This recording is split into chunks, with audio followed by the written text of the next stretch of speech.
Hoje começamos uma nova série de estudos bíblicos aqui sobre o livro de Gênesis, que é um livro importantíssimo, né?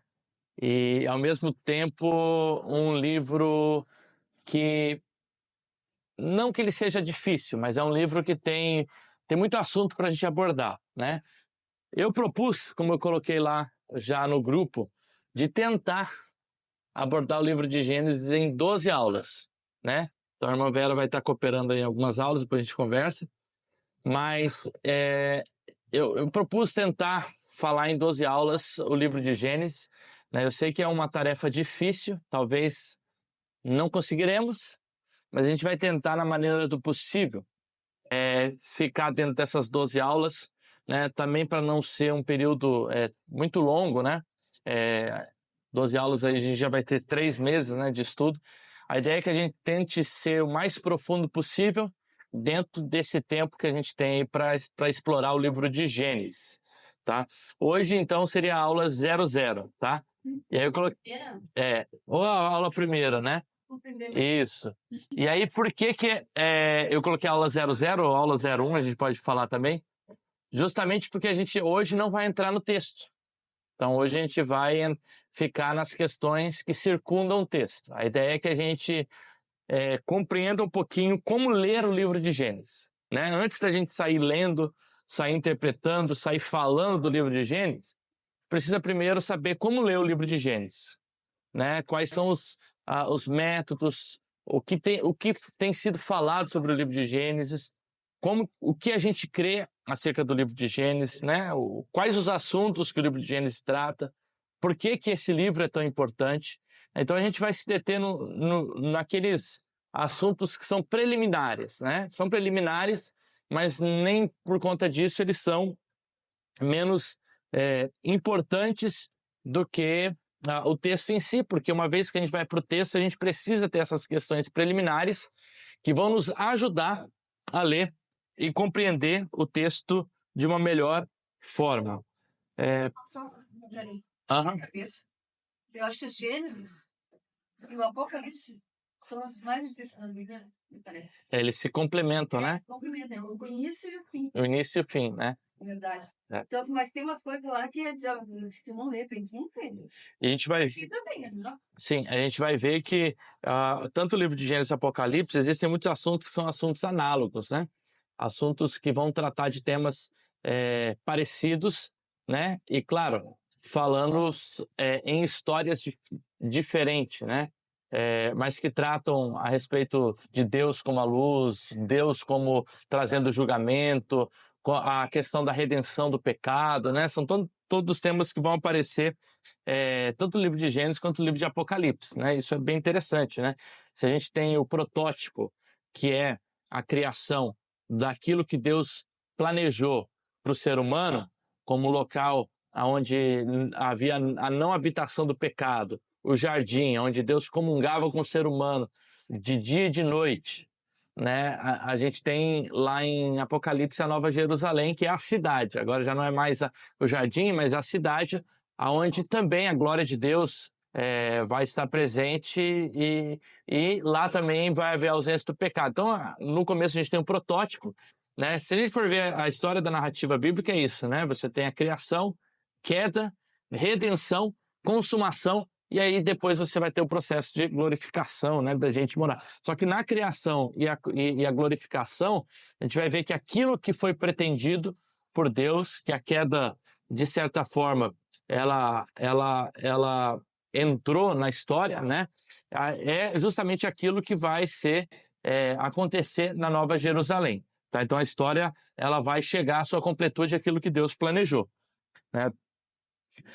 Quando a gente fala, por exemplo, da terapia, eu coloquei aqui, uma das formas de compreensão de si é olhar justamente para o passado ou para a origem das coisas. Não sei se aqui alguém já passou por um processo terapêutico.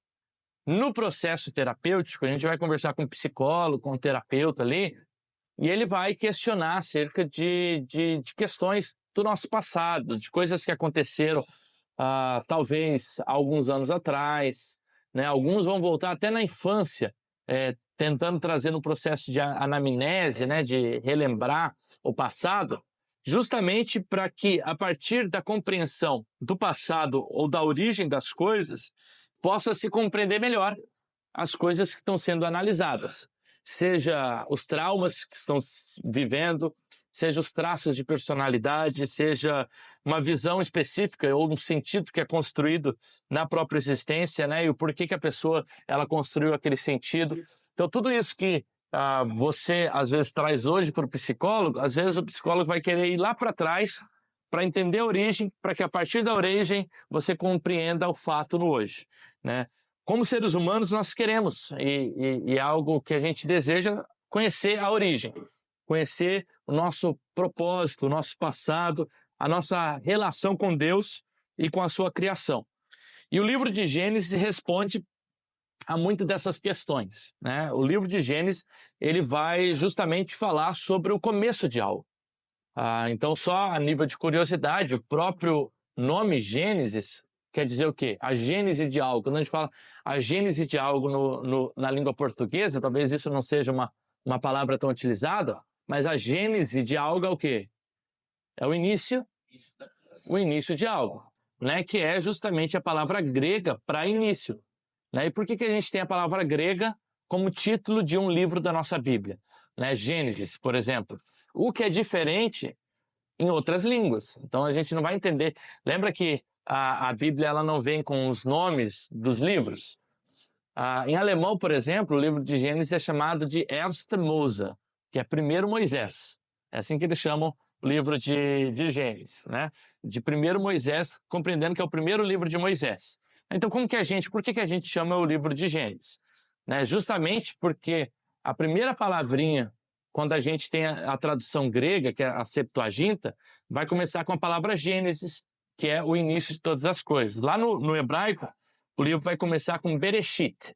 Bereshit bara Elohim, né? Deus criou todas as coisas. No princípio, Deus criou todas as coisas. Esse no princípio, que é a palavra Bereshit, quando ela foi traduzida para o grego, se traduziu então Gênesis. E por isso que hoje as nossas Bíblias têm o nome de Gênesis, porque é a primeira palavra que aparece no livro, no princípio, tá? Só que é uma tradução, na verdade, lá do hebraico, né? O Antigo Testamento é escrito em hebraico da palavra Bereshit, tá? Que é a palavra Gênesis. Então, a gente poderia também colocar o nome como Bereshit, né? Que seria o início. E por que a gente tem esse nome, o início? Por que é curioso que a gente tem o nome início? Se a gente vai para o livro de Gênesis, eu acho que uma das questões principais do livro de Gênesis é justamente que ele narra acerca das origens. As origens de todas as coisas ou de tudo que o livro se propôs a falar sobre a origem. Por exemplo, a gente tem a origem da criação. Isso aparece capítulo 1, capítulo 2, né? Capítulo 1 e 2 fala sobre a origem da criação, como o mundo foi criado, tá? Capítulo 3, 2 e 3, a gente tem a origem do quê?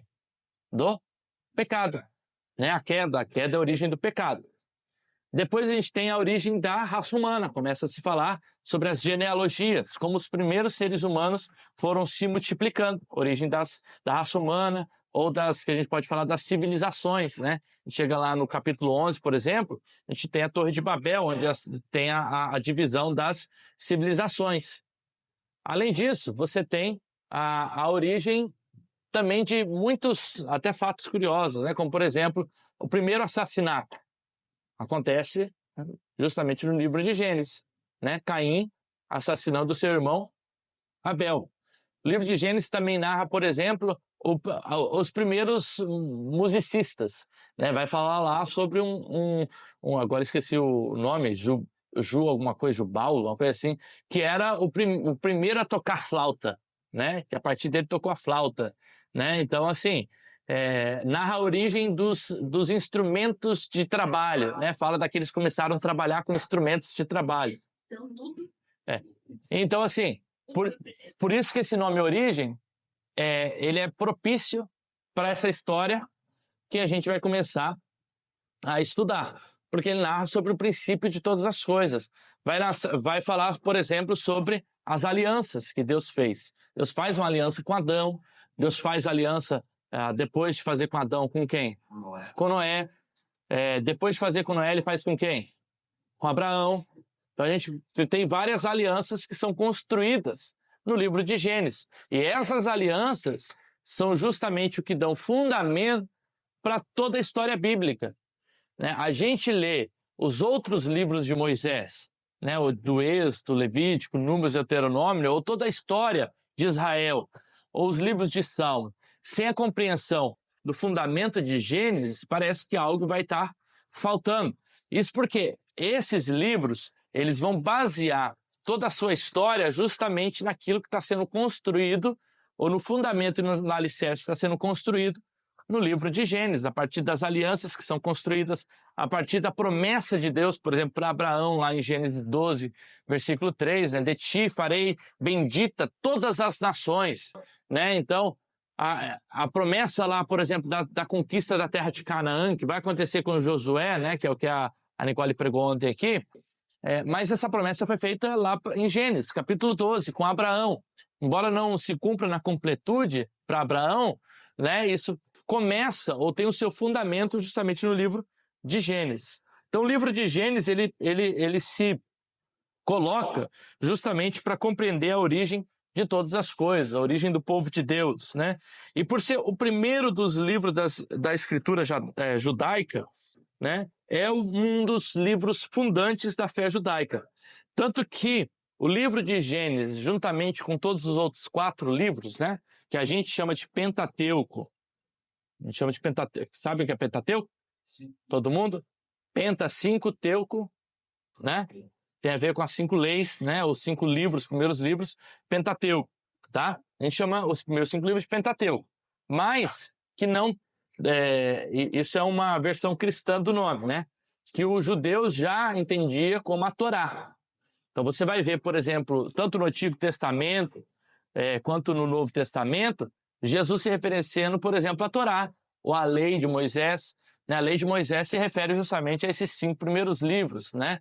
Não especificadamente a uma lei específica, mas essa Torá que, no sentido lato da palavra Torá, quer dizer o quê? Torá quer dizer a instrução que Moisés deu ao povo. Né?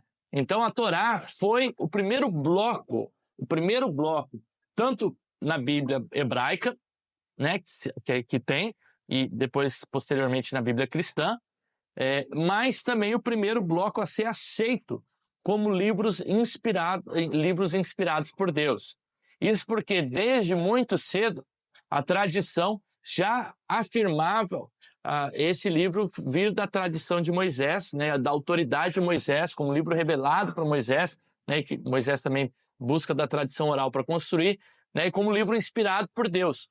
Então, desde muito cedo, esse livro, esses 5 primeiros livros, tiveram um teor muito autoritativo na construção da fé judaica, primeiro, e depois na construção da fé judaica cristã, quando Cristo também utiliza também do Pentateuco, né, da Torá, para ratificar aquilo que aconteceu aqui em Gênesis.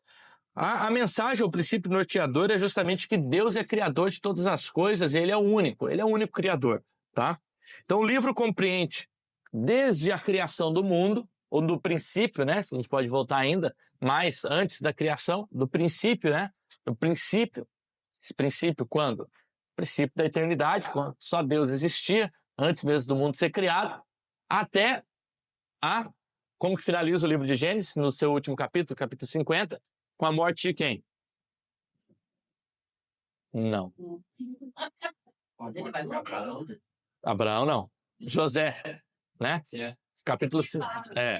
Capítulo 50 finaliza com a morte de José no Egito, e o livro de Êxodo dá, então, a transição, aonde depois de 400 anos, né, depois de muito tempo, vem Moisés, né, o nascimento de Moisés. Então, o livro engraçado que o livro de Gênesis, que é teoricamente escrito por Moisés, ainda não menciona Moisés, né? E depois a gente vai passar sobre essas coisas também, quem escreveu e tal, né? E claro que a gente compreende que majoritariamente, na minha visão tenha sido Moisés, mas a gente vai ver que é impossível que Moisés tenha escrito todos os 5 livros. E depois a gente vai ver o porquê disso, tá? Então o livro compreende toda essa narrativa desde a criação, ou desde a eternidade, né, melhor dizendo, até a morte de José no Egito. Então, por que ler o livro de Gênesis? A gente falou, o livro de Gênesis é o livro do quê? Das origens. Então, se a gente lê um livro das origens, qual o sentido de ler um livro de origens? Para compreender o quê? Compreender o presente, compreender as nossas origens, né?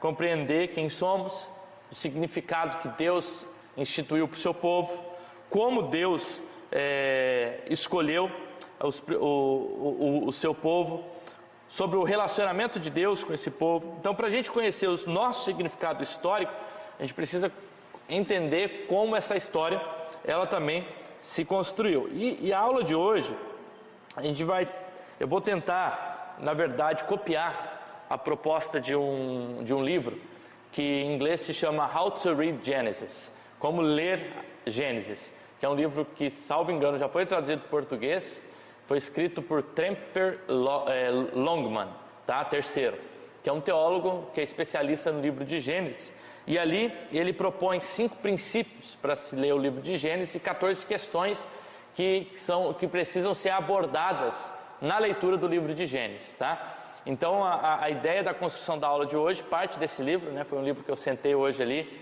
e quase finalizei ele. Eu só não finalizei, não foi nem por questão de tempo, só porque ia começar a entrar nas aulas, nas outras aulas, né? Aí eu parei e falei, não, vou ler até aqui, porque é só até aqui que eu quero ir, né? Mas eu li pelo menos as 100 primeiras páginas hoje do livro, para justamente poder trazer a visão, né, desse autor, mas não só desse autor, que eu também acho interessante, né? Como ele aborda que a gente deve ir para o livro de Gênesis, tá? Então, como interpretar é uma pergunta acerca do sentido de um texto, né? A gente utiliza uma palavra complicada, né? Mas é na teologia de hermenêutica, né? Hermenêutica é a arte da interpretação, né? Tinha o Hermes, né? Que era o mensageiro lá na Grécia Antiga, que trazia a mensagem, né? Então, o hermeneuta é aquele que tem a capacidade de transpor essa mensagem, de trazer a mensagem, tá? Então, a hermenêutica é essa arte de interpretação, de compreender, né? E todo o livro da Bíblia, ou cada livro da Bíblia, a gente não tem como você ler da mesma forma, porque vai se ter gêneros literários diferentes, linguagens diferentes, vai ser escrito em tempos diferentes, contextos históricos diferentes.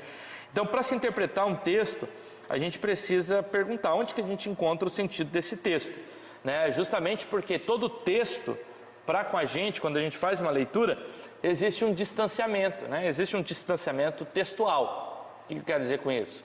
O texto foi escrito no hebraico, foi escrito numa linguagem de pelo menos, se a gente tem uma opinião mais tradicional, de 3.500 anos atrás, um hebraico de 3.500 anos atrás, né? 3.400 anos atrás.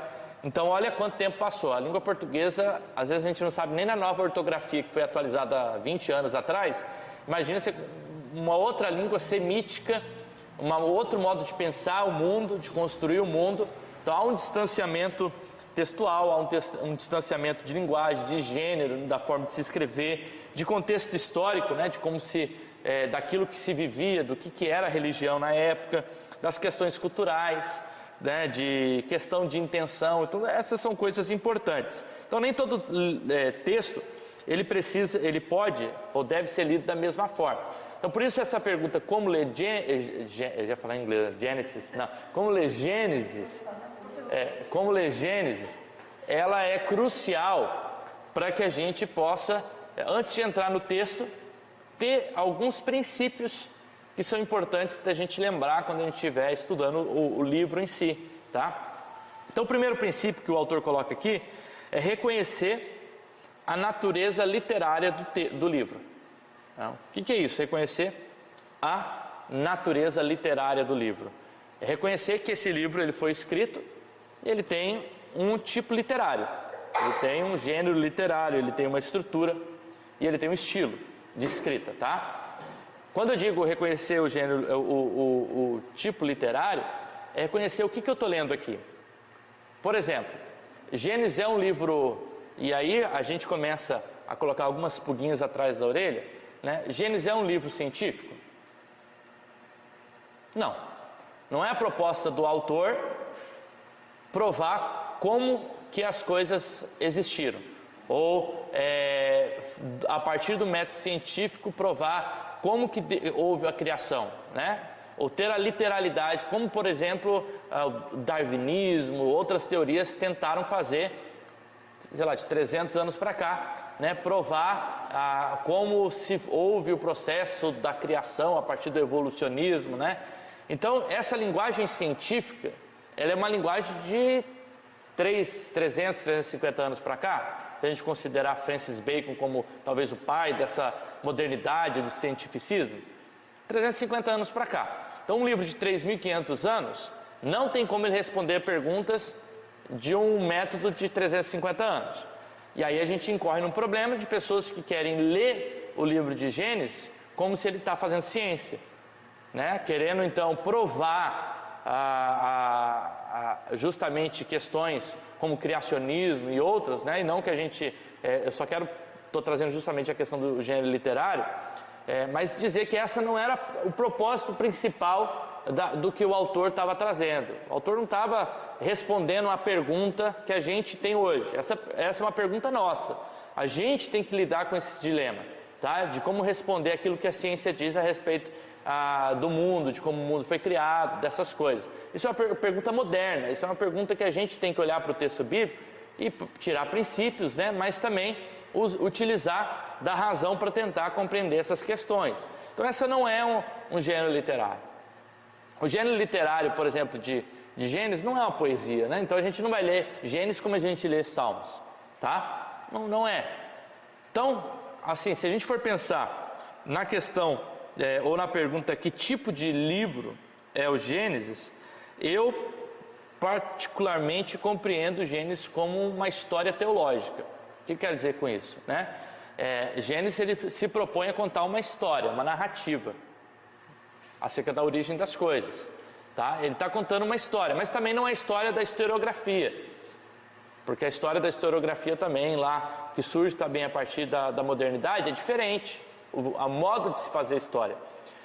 O modo de se fazer história aqui, do povo de Deus ou de Moisés, é contar a história a partir da perspectiva da fé, contar a história a partir da relação com Deus, contar a história a partir justamente da experiência desse povo de Israel com o próprio Deus. E aí as questões que eles estão respondendo são questões que têm a ver com o seu pano de fundo, com as questões que estão acontecendo ao redor desse povo, tá? Então, que tipo de livro é Gênesis? Eu compreendo como sendo uma história, mas a gente que entende que é mito, parábola, lenda, saga, né? Grande parte do livro, por exemplo, é contada utilizando justamente uma característica histórica na linguagem hebraica. Além disso, há, por exemplo, fórmulas que dão também esse indício de ser um livro histórico, né? Por exemplo, uma forma que chama no hebraico de toledot, que é um tipo de expressão que acontece pelo menos 11 vezes no livro de Gênesis, que era utilizado pelo povo hebreu para se contar a história acerca de algo, né? Ou da gênese de algo. Ele vai dizer, olha, essa é a família ou a história de Noé, e aí começa a se contar a história de Noé. Essa é a história da família de fulano, aí começa a se contar a história. Então o Toledot seria essa introdução. Essa é a história da família de fulano ou de ciclano, tá? Então isso acontece 11 vezes no livro de Gênesis, de forma que a gente consegue até estruturar o livro de Gênesis a partir desses Toledotes, dessas introduções que são dadas e que depois são contadas as histórias de genealogia ou dessas famílias. Por ser uma história teológica, a gente quer ler esse livro a partir também de um olhar teológico, ou seja, o que esse livro diz acerca de Deus. E o que esse livro diz acerca de Deus e que diz não só para os seus primeiros leitores, mas diz para a gente acerca de Deus. O que esse livro ensina acerca de Deus para a gente. Qual que é a estrutura do livro?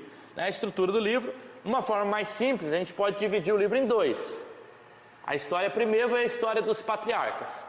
A história primeva tem a ver com todas as origens daquilo que aconteceu. Da criação do ser humano, do pecado, do primeiro músico, de Noé, né? Até chegar no capítulo 11, que tem a dispersão, né, na Torre de Babel. A história primeva, a primeira história a ser contada. Depois do capítulo 12 a 50, a gente tem a história do povo de Deus, a partir do chamamento de Abraão.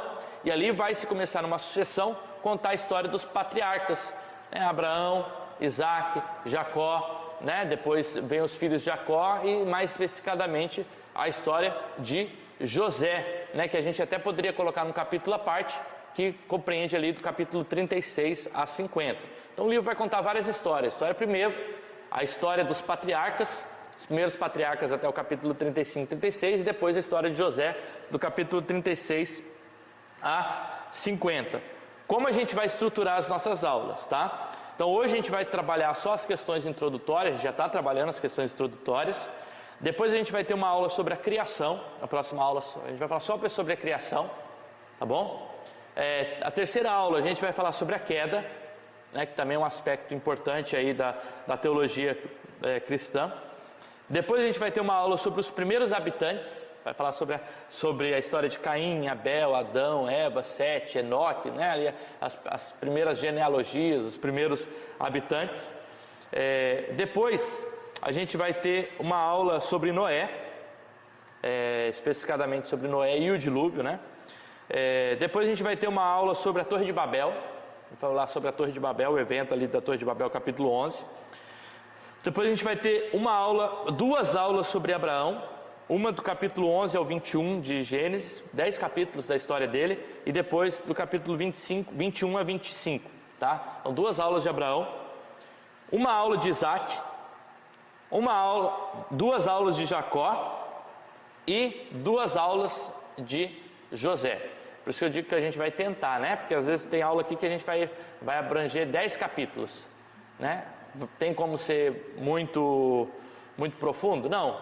A gente vai tentar, se o livro se propõe a contar uma história, a gente vai se propor a contar história também. Então, as nossas aulas vão ser contos de história. A gente vai tentar compreender um pouquinho a história desses patriarcas, né? Daquilo que está acontecendo, né, e o significado teológico, contexto cultural, né, por trás do texto, tá? E aí, para isso é importante a gente compreender uma primeira pergunta é que tipo de... Lembra que são 5 princípios e 14 perguntas? O primeiro princípio é reconhecer a natureza literária. A primeira pergunta é que tipo de livro é Gênesis. A segunda pergunta é como o mundo hebraico conta a história. Isso é importante. A história que se é contada é diferente da forma que a gente conta a história, tá? Então, essas questões elas são importantes porque depois elas vão aparecer. A terceira pergunta é: o livro de Gênesis foi escrito por uma pessoa apenas? Ou ela é fruto de mais de uma mão? O que vocês acham? Eu acredito que ele foi escrito unicamente por Moisés. O que não muda muito Até mesmo a sua morte? Não, claro que não. Então percebe assim, não tem como falar que a totalidade foi... Por exemplo, assim, a gente tem que compreender o tempo, né? O momento que foi escrito, né? Por exemplo, o livro de Jó, ele é contemporâneo de Moisés, e olha a distância que eles estão do livro. Alguns dizem que é até anterior ao livro até anterior ao livro de Gênesis. Eles são contemporâneos. Né? O conteúdo de Gênesis é anterior, né? Criação. Mas o livro é escrito anteriormente, na estrutura, né? Na estrutura. A gente está aqui para aprender, né? Não pode errar, né? Tá, mas a gente vai ver aqui algumas possibilidades, tá? Eu particularmente tenho uma visão um pouquinho diferente, mas ela tem esse cerne de que ele foi escrito por Moisés. Mas eu acho que ele passa depois por uma edição, pelo menos a minha visão é essa, né?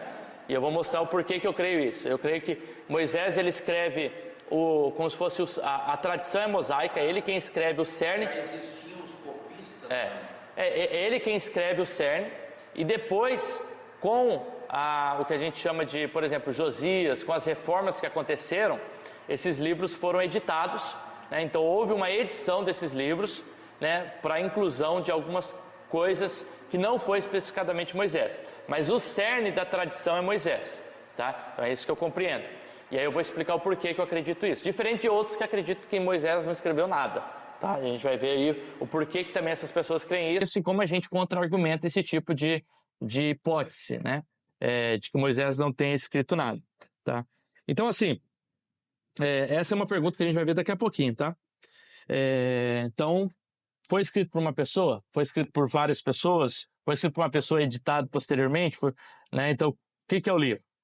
O que se pode aprender de Gênesis em comparação com a literatura do mundo antigo, do Oriente Próximo? Se dividir os 66 livros por 40 autores, será que não cabe 5 também 70?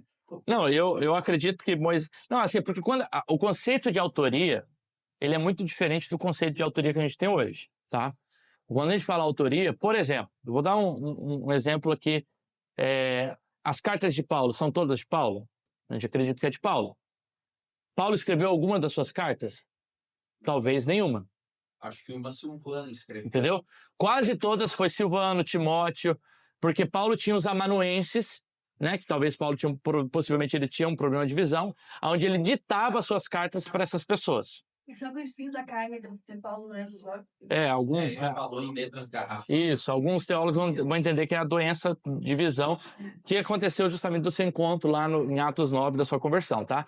Então, assim, o conceito de autoria não necessariamente quer dizer que saiu da mão de, mas que a tradição vem através daquela pessoa, tá bom? Então, por isso que a gente entende que o conceito de autoria ele é muito diferente do nosso conceito de autoria, né? Então, então quando a gente fala de autoria, a gente tem a ver que a autoridade daquele texto está sobre o nome daquela pessoa. Aquela pessoa quem tem a autoridade daquele texto possivelmente foi quem escreveu ou influenciou, né? A tradição vem por meio daquele autor, tá? Essa que é a ideia de autoria no contexto bíblico, diferente da nossa ideia de autoria, tá? Então, assim, a gente vai ver já daqui a pouquinho essas perguntas. A carta de Romanos foi Pércio, né? Sim. Então, assim, o que a gente pode aprender de Gênesis em comparação à literatura do mundo antigo do Oriente Próximo? Então, quando o Gênesis é escrito, né, provavelmente Moisés escreve o livro de Gênesis, Moisés ele está respondendo alguma pergunta. Tem algum motivo dele escrever, por exemplo, a criação? Tem algum motivo dele falar sobre o dilúvio, né? Como que aconteceu essa escrita? Essa escrita acontece só por revelação? Ou essa escrita acontece por o que a gente já fala da tradição oral? Ou Moisés, a partir da tradição oral e daquilo que recebeu também de Deus, está respondendo alguma coisa? Ele não está respondendo ao darwinismo, né? Que é coisa do Darwin, é coisa moderna. Ele não está respondendo ao Stephen Hawking, que também é um fisicista moderno. Ele está respondendo a questões da sua época. E é interessante que quando a gente estuda o mundo do Antigo Oriente Próximo, a gente vai ver algumas histórias muito parecidas com aquilo que acontece na Bíblia. Então, quando Moisés escreve, ele está respondendo, certamente de uma forma apologética, de defesa à fé, justamente o fato de que Deus é o Criador, de que Deus é soberano e de que Deus é o único que deve ser adorado. Então é certo que o relato bíblico da criação não foi escrito para responder o Darwin ou o Hawkins, mas ele foi escrito para responder talvez a histórias similares ou a religiões ou contexto moderno ali da época, né, aonde ele queria propor uma ideia teológica da revelação ou da relação com Deus, e queria responder alguma coisa ali da cultura da época, tá? Vão ter alguns livros muito interessantes, eu recomendo aqui, por exemplo, os livros do André Heinck, né? Conhecem o Heinck? Batista? Não? O Heinck é um doutor em história.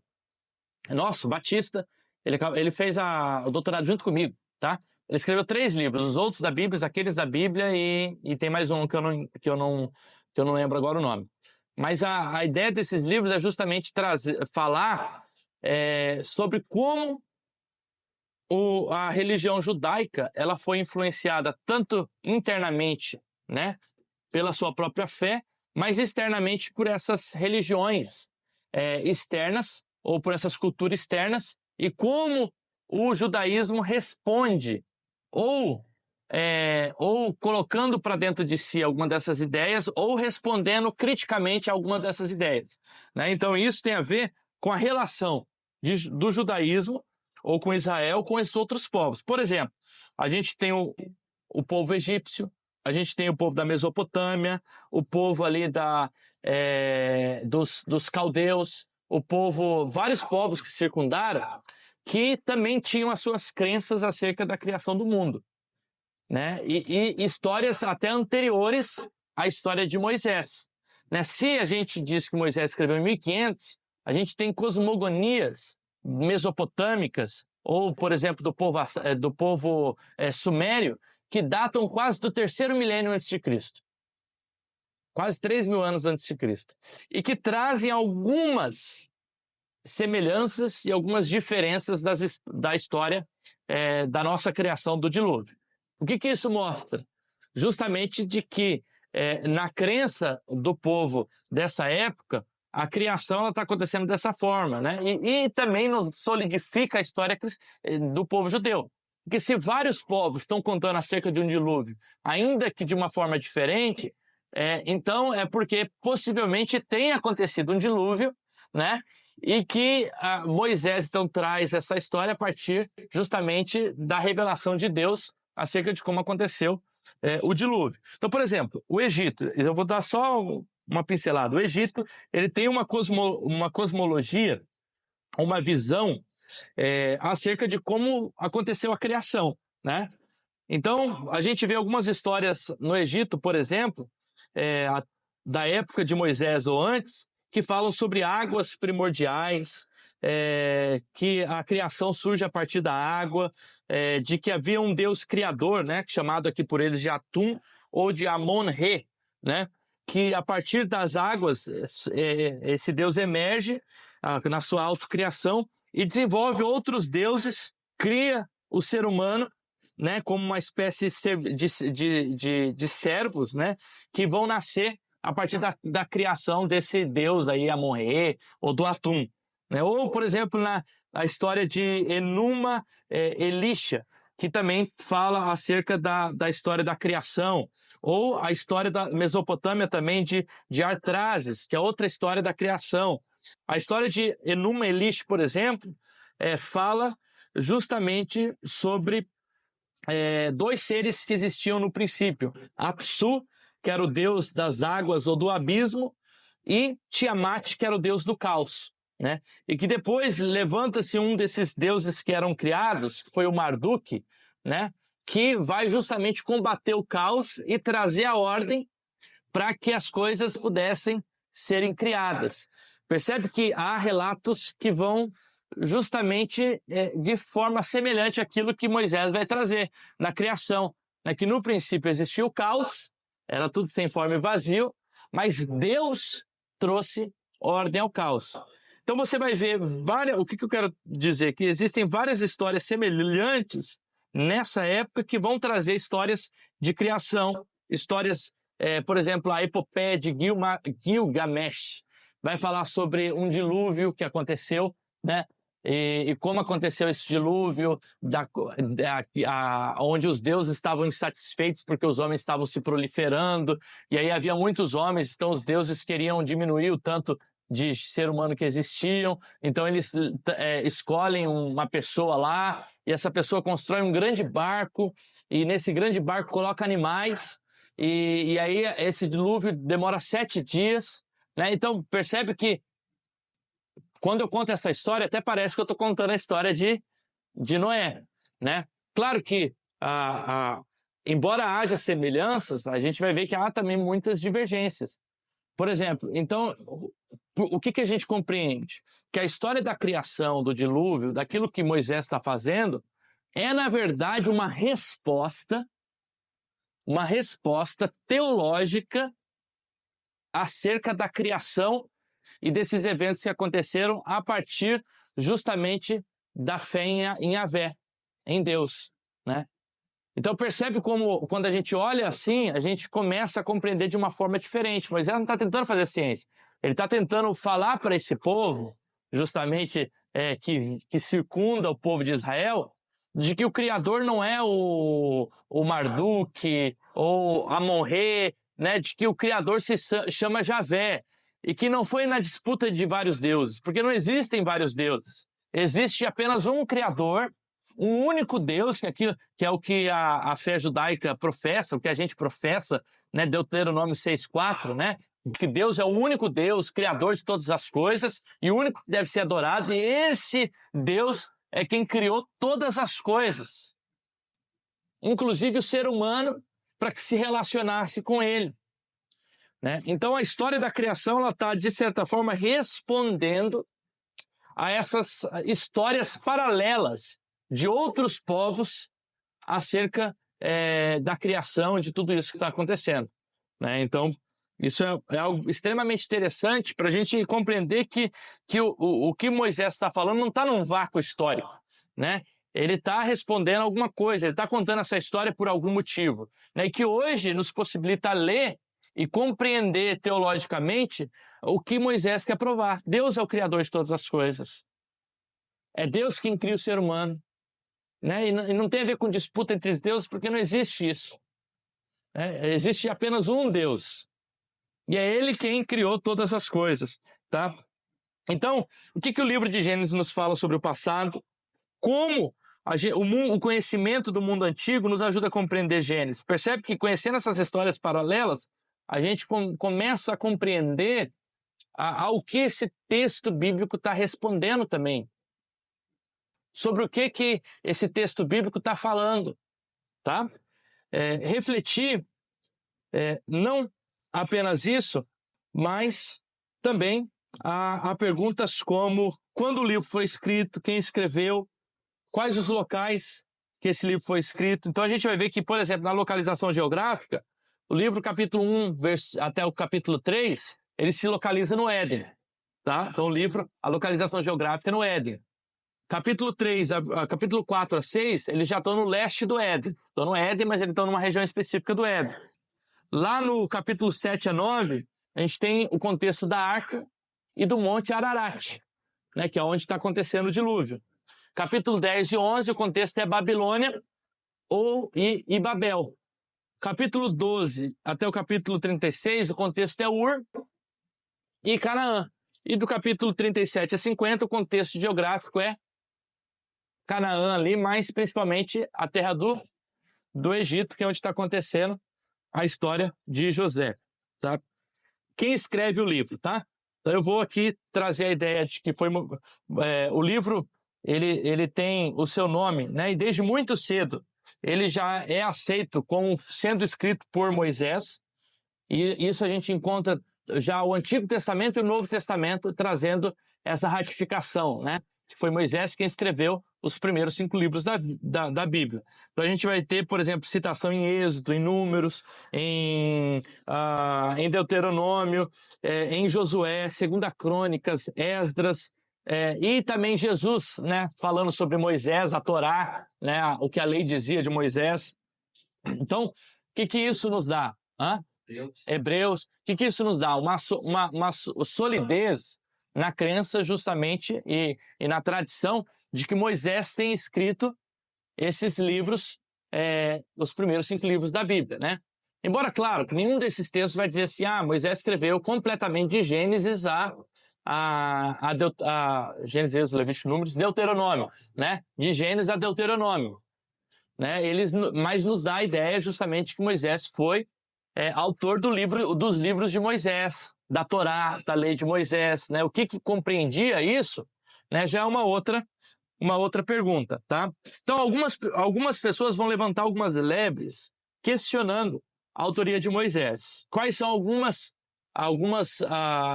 problemas ou críticas que algumas pessoas fazem? O primeiro é que da morte de Moisés. Moisés não tem como ter escrito a própria morte. E a gente concorda, né? Pelo menos o capítulo 34 não poderia ser escrito por Moisés. Né? Está relatando a morte dele, não tem como ele escrever acerca da sua própria morte.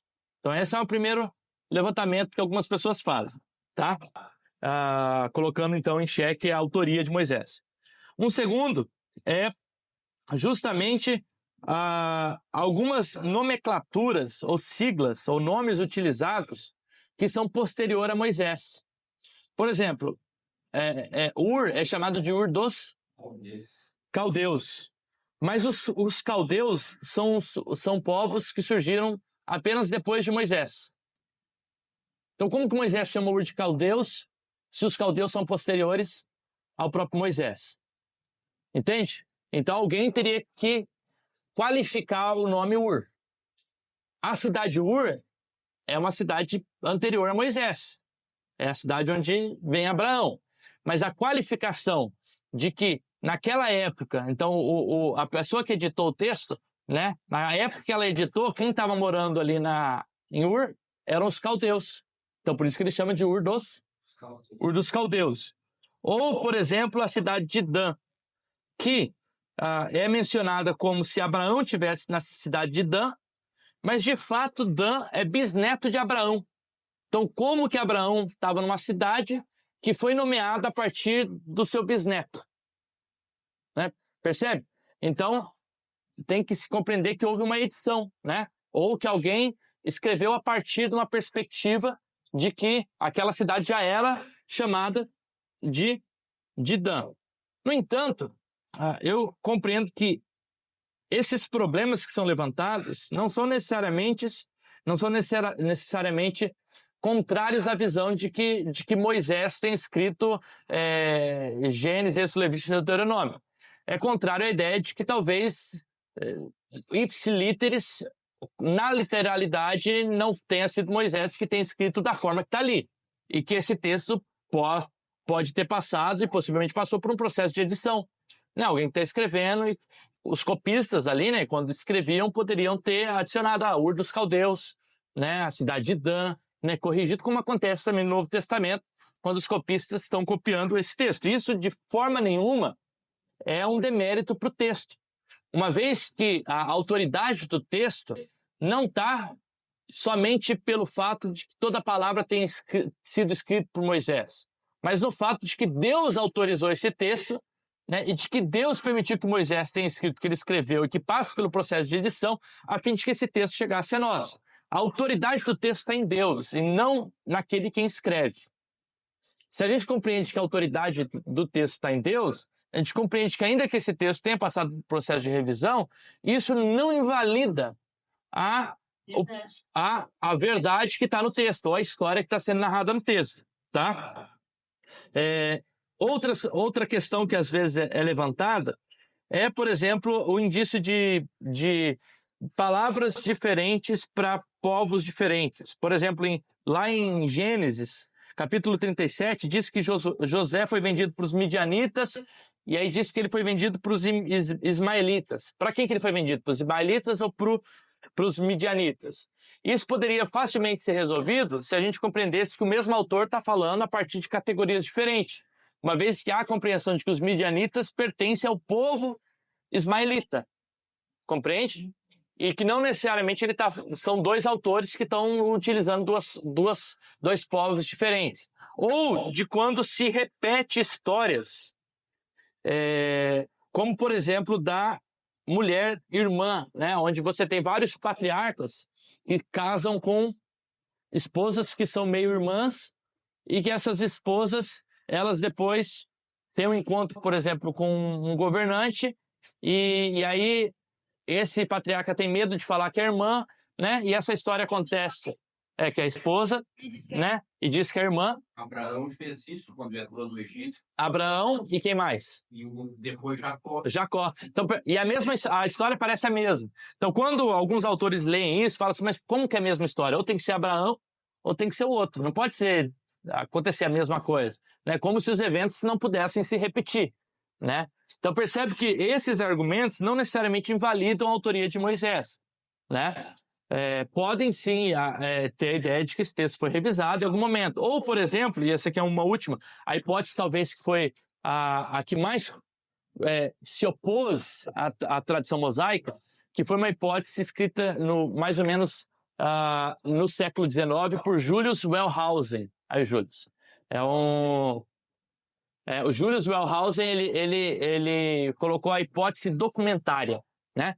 E a hipótese documentária dele, essa hipótese, ela, dentro da academia, ou do pessoal aí dos estudiosos, ela meio que imperou até a década de 80, 1980. Ela ficou quase 100, 200 anos ali como uma ideia principal, né? Combatendo a ideia de que tenha sido Moisés e por essa nova teoria. O que esse Julius Wellhausen ele propunha? Ele propunha a ideia de que há pelo menos 4 tradições no Pentateuco, o que ele chama da letra J, E, P e D. J vem da palavra javista, Jeová, E de eloísta, palavra Elohim, daqui a pouco eu já explico. P, da palavra em inglês priestly, que é a tradição sacerdotal, e D, que é a tradição deuteronomista. Então, o que esse cara vai propor? E a partir dele surgiu um monte de gente, cada um pegando essa teoria e, tipo assim, construindo a sua própria teoria em cima disso, né? O que ele vai dizer? Ele vai dizer que a gente observa que existem diferentes tipos de textos entre Gênesis e Deuteronômio. Por exemplo, em Gênesis 1, Deus é chamado de Jeová, ou Javé. A partir do capítulo 2, Deus é chamado de Elohim. O que ele vai dizer? Por que existem 2 histórias da criação? Uma história da criação chama de Jeová e outra história da criação chama de Elohim. Por que você vai ter textos que vai chamar Deus de Jeová ou de Javé e outros deuses que vão se referir a Deus como Elohim? Né? Javé é o nome de como Deus se revela para Moisés. Lembra lá quando a sarça ardente e Moisés pergunta qual que é o teu nome? Né? E ali ele se revela como Javé, né? O Deus, eu sou quem eu sou, né? É a forma que Deus se revela, como Javé, o Deus da montanha, né? A gente pode compreender a palavra Jeová, quer dizer Deus da montanha, tá? Porque foi o local onde Deus se revelava para Moisés, tá? E Elohim é um termo geral para dizer Deus ou deuses. Então, esse Julius vai compreender que existia uma tradição que escreveu alguns textos colocando Deus como Jeová, uma tradição que compreendia Deus como Elohim. Havia uma tradição sacerdotal, que eram os que escreveram os textos que têm a ver com culto, com o sacerdócio, com os sacrifícios. Sabe quando a gente vai em Levíticos e Números lá, principalmente Levíticos, com o cumprimento do templo, tudo que tinha que acontecer, como que deveria ser né? Então ele vai falar que essa aí é uma tradição sacerdotal. Então, uma tradição sacerdotal que construiu esses textos. E a tradição deuteronomista seria responsável majoritariamente pelo livro de Deuteronômio, que seria a repetição da lei de Êxodo. Tá? Isso porque ele encontra linguagens diferentes no texto que está sendo construído. De novo, né? O que essa tradição ela provou? Na verdade, ela provou que é ineficaz na forma de ela querer propor a sua teoria. Isso porque ela não conseguiu construir uma teoria sólida. Você tem centenas de teólogos depois que vão tentar construir, cada um fala uma coisa, cada um... então se tem a tradição javista, qual texto é da tradição javista? Qual texto é da tradição eloísta? Né? E aí, quando vai tentar se chegar ao consenso, acho que não existiram 2 teólogos que chegaram ao consenso sobre qual texto é javista, eloísta, deuteronomista ou sacerdotal. Então ela se mostra totalmente ineficaz, né? Totalmente assim, que ela não consegue chegar numa teoria, tá? Ela não consegue chegar a um senso comum. Segundo, ela não se prova verdadeira somente por dizer que um texto possui linguagem diferente e para se falar de Deus ou para se falar de eventos diferentes, tá? Então a gente compreende que uma mesma pessoa pode construir textos diferentes dependendo daquilo que ela está falando, tá? Dependendo do que ele pode estar escrevendo. Eu posso, por exemplo, escrever um texto e falar, olha, Deus é um Deus de bondade, né? O Altíssimo é o Deus Criador. Então percebe, eu utilizei 2 palavras para falar de Deus. Deus e o Altíssimo. Não é porque eu estou utilizando palavras diferentes que necessariamente são autores diferentes. Ou não é necessariamente porque eu estou utilizando uma linguagem diferente que você não pode colocar Moisés à autoria. Então, Moisés escreve um livro, por exemplo, de Levíticos, e ele está falando lá do templo, de como Deus ordenou para falar o templo. Com certeza, a linguagem dele para descrever o templo vai ser diferente da linguagem para descrever a história de Jacó, né? Uma história que possivelmente não, que ele não vivenciou, porque ele é posterior, mas que ele pega da tradição oral, daquilo que é passado, né, dos seus ancestrais e também da revelação de Deus, né, para construir aquela história. Então percebe que gêneros literários diferentes vão pedir uma linguagem diferente, né? Então eu compreendo, e essa é a minha visão, de que existe um cerne da grande parte de Gênesis a Deuteronômio que foi escrito por Moisés durante um período da sua vida, né? Não foi escrito numa sentada. Imagina, hoje eu tenho 33 anos, tá? Começo a escrever livros. Vamos supor que até os meus 70 anos eu escrevo 10 livros, tá? Aí você lê o meu livro lá com 33 anos de idade e lê meu livro com 70 anos de idade. A linguagem vai ser a mesma? A forma com que eu me expresso. Percebe que a gente, quanto ser humano, a gente também passa por um processo de evolução, né? Até na forma que a gente se expressa e se escreve. Então, se eu compreendo que Moisés tem escrito esse texto, não numa sentada, mas possivelmente, talvez, quem sabe, em muitos anos, até em décadas, com certeza a linguagem ela vai ser diferente daquilo que ele está descrevendo. Tá? Então, assim, a nossa compreensão, e pelo menos a forma que eu compreendo, esse cerne, ou cerne entre Gênesis e Deuteronômio, foi escrito por Moisés, e que esse texto, por exemplo, Josias fala que ele encontrou a lei de Moisés, né? E eles começaram a meditar na lei de Moisés. Possivelmente nessas reformas, os escribas dessa reforma, com certeza eles copiaram esse texto, eles atualizaram o texto. Então há elementos ali que podem não necessariamente ter saído da mão de Moisés, mas isso não desclassifica e não tira a autoridade, né? E a autoria de Moisés. Eu sei que é complicado, mas eu estou tratando isso porque talvez vocês nunca ouviram isso na vida, tá? Porque isso não é trazido nas igrejas, mas alguém de repente poderia falar para vocês, não foi Moisés que escreveu. Porque assim, aí fora na academia, não estou falando entre cristãos, né? Entre cristãos também, né? Mas tem muita gente que quem acha que Moisés escreveu é, na verdade, pessoa indouta, tonta, pessoa que não lê, né? Então, quando você entra em contato com pessoas que pensam diferente e que vão até utilizar argumentos, como eu estou trazendo alguns argumentos, você tem a possibilidade de contra-argumentar a partir de uma solidez, de uma robustez, né? Então a fé, ela se solidifica quando a gente conhece isso, né? Eu acho que o propósito não é esfriar ninguém, não é duvidar da autoria de Moisés. O propósito é você saber, poxa, tem gente que pensa diferente e eu preciso compreender o porquê que eu entendo que foi Moisés que escreveu. Não é simplesmente porque o pastor está me dizendo que foi Moisés, né? Mas porque então eu tenho que construir minha fé de uma forma sólida, tá, pessoal? Pastor, eu estava pensando aqui quando o senhor estava falando, né? Que embora possa ter havido reformas na escrita do texto, né, que possa não ter sido Moisés que escreveu, mas nessa reforma lá com o rei Josias, né, os escribas podem ter ali, colocar uma narrativa diferente, né?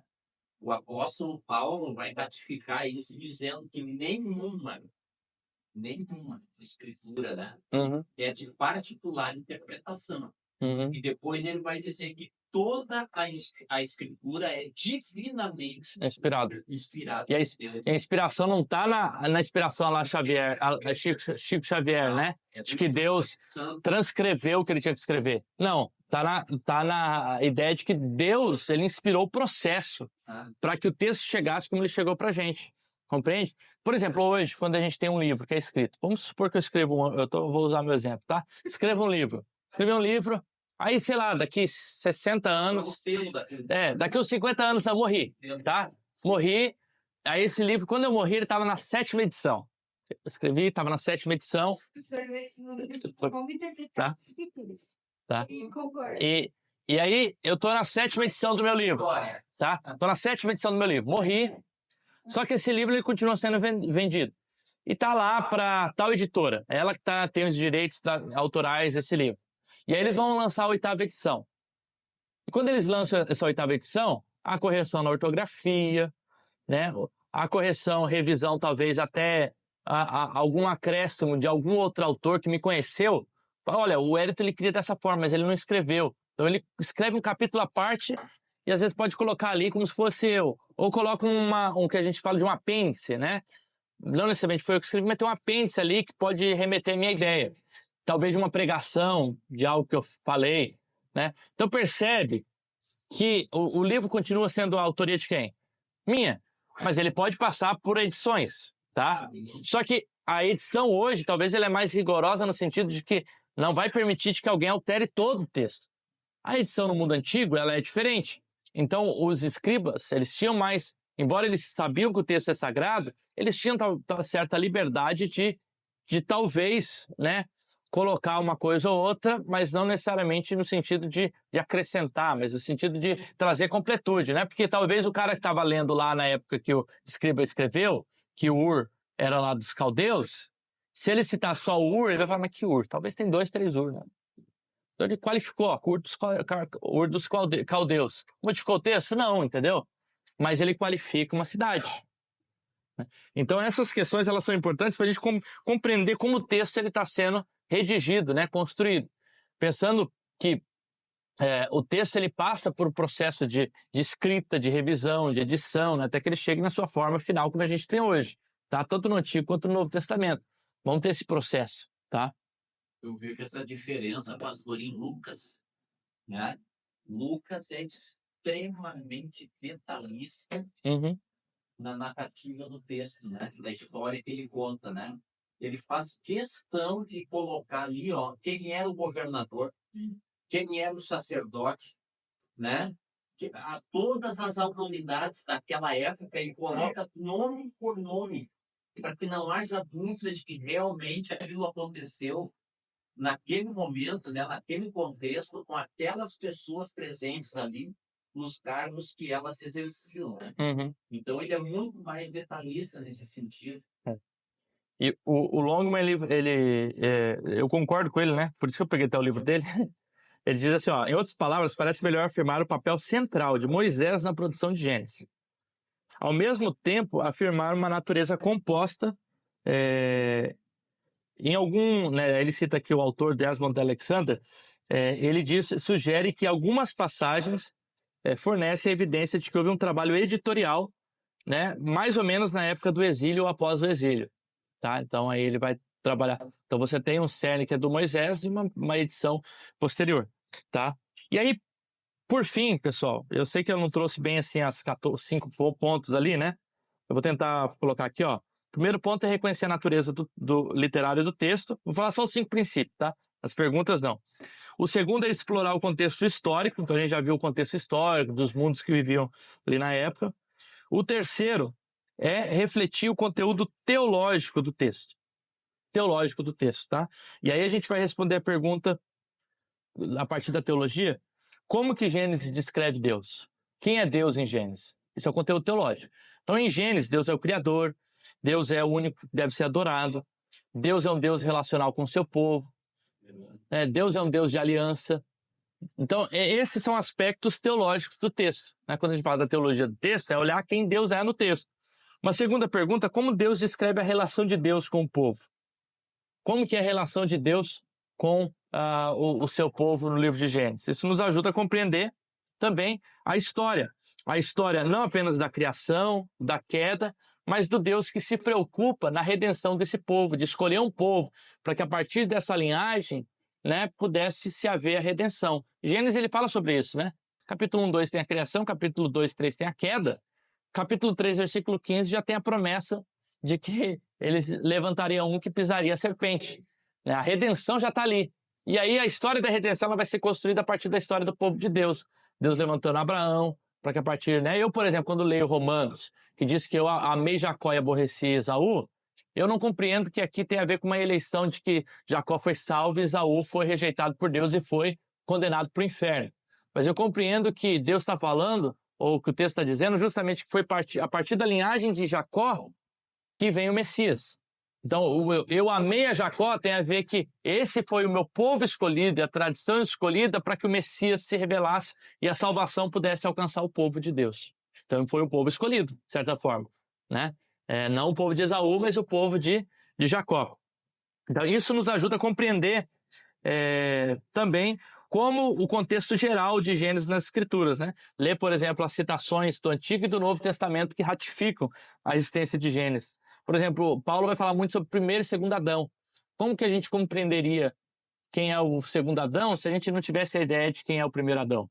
Como que a gente compreenderia a ideia da salvação se a gente não soubesse sobre a queda? Né? Então, a Gênesis vai nos ajudar a dar esse fundamento teológico para construir toda a nossa teologia posterior, né? Da história da salvação e da redenção dos outros 65 livros. Aquela história de antes. O anjo foi mandado embora, Uhum. que Deus... Isso aí é antes. O quê? Foi bem antes da... Quando Deus expulsou Satanás do céu. Essa história é antes do... Sabe? Ai, por favor. Deve ser. Deve ser. Assim, o que eu vou dizer? Eu vou dizer o seguinte, alguns vão dizer que entre o versículo 1 e 2 pode-se ter passado, a gente não entrou ainda no texto, tá? Mas entre o versículo 1 e 2 pode-se ter passado milhares de anos, tá? Porque ele fala, no princípio, beleza? Aí criou Deus os